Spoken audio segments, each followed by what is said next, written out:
Many thanks to you for watching OGTV and welcome to the Midday News. I am Idowu Fabajo. Ogun State government has reiterated the need for companies across the state to comply with environmental regulations guiding their operations. Commissioner for Environment, Mr. Bolaji Oyeleye, stated this during a routine monitoring of companies in Isheri. Mr. Oyeleye, who was represented by the Senior Special Assistant to the Governor on Environment, Otumba Adewumi Onanuga, noted that some companies in the state still operated without complying with environmental regulations despite government's stern warning. He expressed disapproval of companies that operated without environmental impact assessment certification and government-approved waste managers, saying such disregard for the environmental law could jeopardize the environment for the future generation.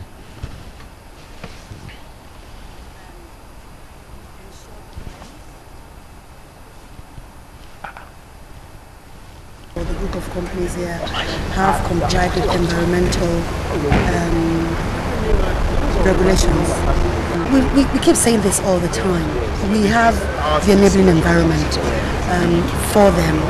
We are happy they're coming into Ogun State. At the same time, they need to make sure that they comply with environmental regulations.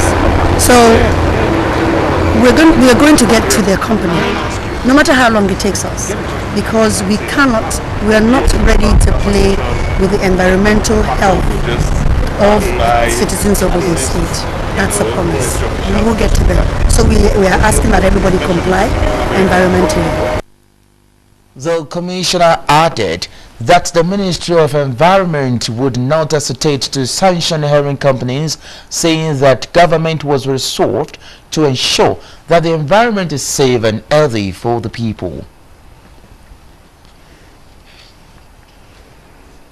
About 18,000 candidates have sat for the year 2017-2018 Common Entrance Examination into schools with boarding facilities in Ogun State. The schools, 31 in number, are located in the 3 senatorial districts of the state. While monitoring the exercise, the State Commissioner for Education, Science and Technology, Mrs. Modupe Mujota, applauded the smooth conduct of the exercise and timely arrival of examination materials. The commissioner, who was represented by the ministry's permanent secretary, Alhaji Shafiu Rashid, however, admitted that there were some few lapses. She assured that such error would be avoided in future exercise. On the criteria for the Court of Mark, Mujota said this would be determined by the management of the ministry at the appropriate time. Ogun State government has assured market men and women at Farmers Market Ashiru Abeokuta of necessary support to boost and enhance their income. The Permanent Secretary Minister of Agriculture, Mr. Steve Ikminiwa, who led his team to the Farmers Market, stated this during a visit to the market. Yusuf Gani's report is presented from our studio. The visit to the farmers market, Ashiru Abeokuta, by a team from the Ogun State Ministry of Agriculture was aimed at ensuring farm produce are sold at reasonable rates and to create a conducive environment for traders and consumers to operate.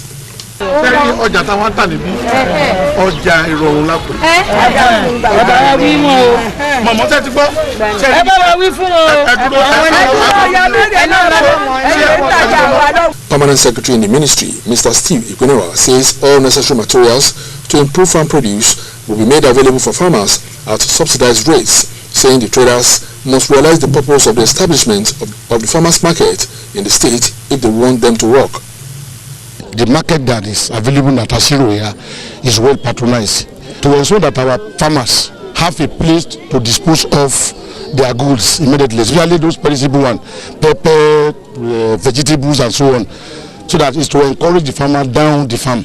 Senior Special Assistant to the Governor on Agriculture, Mr. Dikwa Adebuke, reiterates government's efforts at improving the agricultural sector for socio-economic development of the state. And all the challenges they are going through, we are going to look into it as a ministry and get back to them and see that we resolve all the challenges that they are facing. Farmers market and make things easier for the citizen to be. Market men and women at the farmers market, Ashero, Abeokuta, expressed satisfaction and shared their views on what government needs to do to enhance their business. We are very, very appreciative with the Senator Ebekule amongst government to look at our market to help us, to give us more important good ahead, to increase the place for us, because the people for our north, they know that we have a market like that. The government has done so much to have put a place, the farmers market at Shero. We approach government that they have given us approval. We are grateful to the government for doing that. When you take a kg of our own tomato to the local one, grind it, the difference will show itself. The team is expected to visit farmers markets in other central districts of the state. Empower Volunteer Corps, the federal government tool for National Social Investment Program, has opened for its second phase. The second phase is to enlist 300,000 graduates as online application opens between June 13th and July 13, 2017 for application of 18 and 35 years of age. Charity James in the special report says the man in charge in Ogun State has pointed out that the volunteering program is for 2 years. A report. Large-scale skills development and eminent social and economic imperative lies at the heart of the federal government's 2017 to 2020 development plan, which is a Nigeria Economic Recovery and Growth Plan.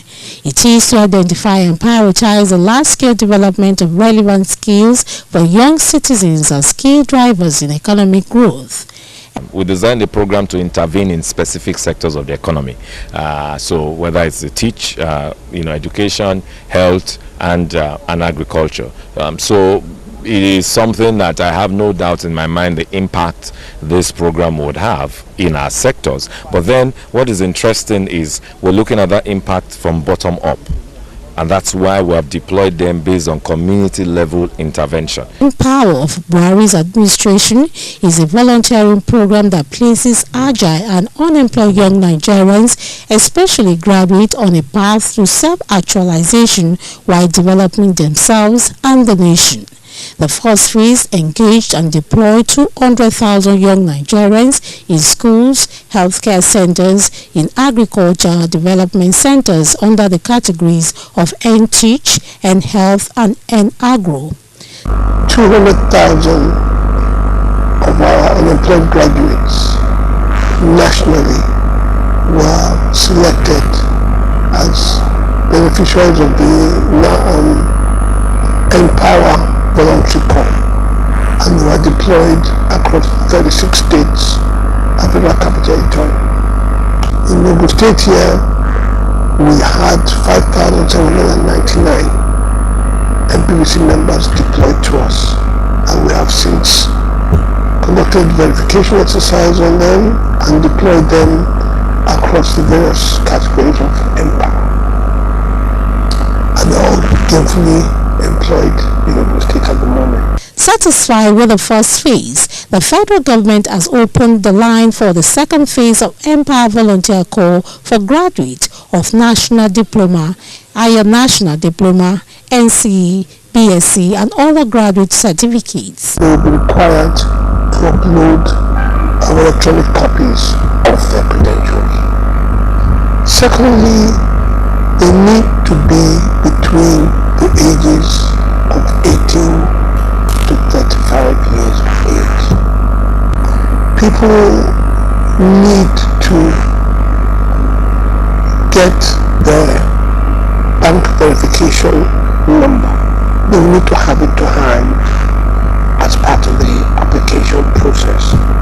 Empower is a paid volunteering program of 2-year duration as shortlisted graduates will undertake their primary tasks in public establishments across 36 states of Nigeria. I understand there's an optimized version of the website, which is apply.empower.gov.ng. That's optimized version of the website. It's much quicker out there. Eligible applicants are to visit Empower portal, read and understand all relevant information, apply where applicable, using correct information as application exercise closes on the 13th of July 2017. Charity James, OGTV News.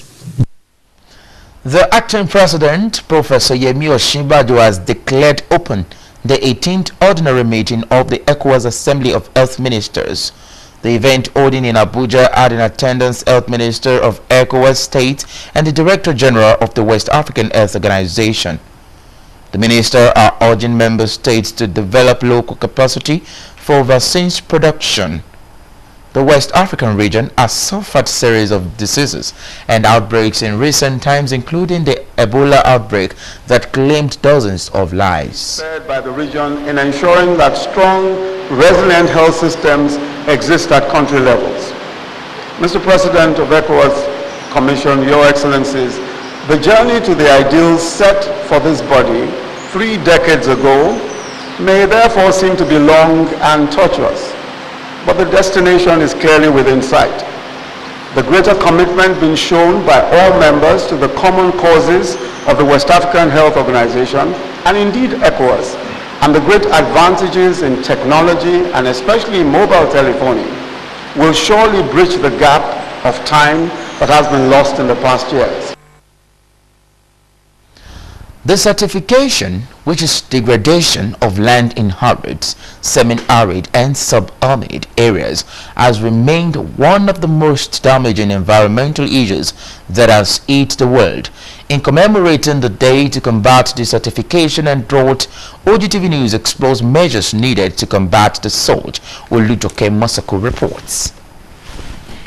Desertification is caused primarily by human activities and climatic variations.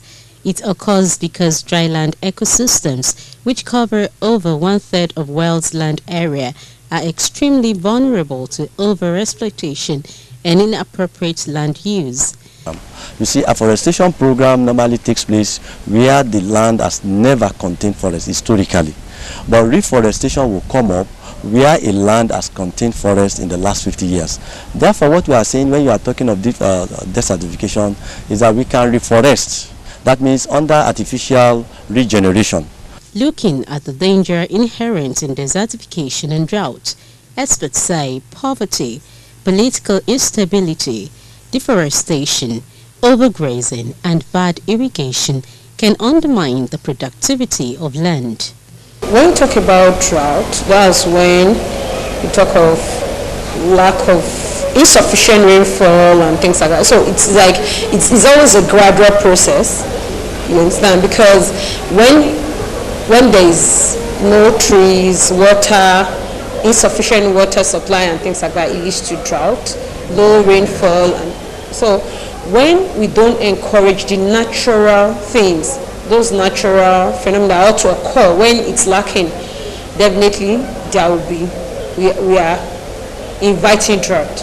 Where you have drought, both animals and human beings are normally affected, and it destroys a lot of things. Even the human being, they will not be able to survive in that environment, not to even talk of the animals, because the animals will not even have what to feed on, talk less or even have water to drink. Because when you talk of this drought, it means even the water will not be available. All the little water bodies that we have will just dry up, because the watershed, that is a source of water that is supplying the surface area, will be dried up. This year's focus is to examine the important link between land degradation and migration. It is for this reason that the grazing bill presently before the Senate is apt. It's very good that it has been passed at the National Assembly level, but we need to look inward more than even passing the bill. There is that principle of what is called the multiple land use that could encourage or even improve our land utilization, so that even the people, these herdsmen, will be protected, and even the farmers will also be protected. We should try to encourage much of natural things within our environment. The World Day to combat desertification and drought is observed every 17th of June each year to promote public awareness of international efforts to combat the rising scourge. Olujoke Masako, OGTV News. And just before we go on the news, immortality is to live your life doing good things and leaving your mark behind. A very big thank you to you for watching the news at midday. I am Idowu Fabajo. Bye for now.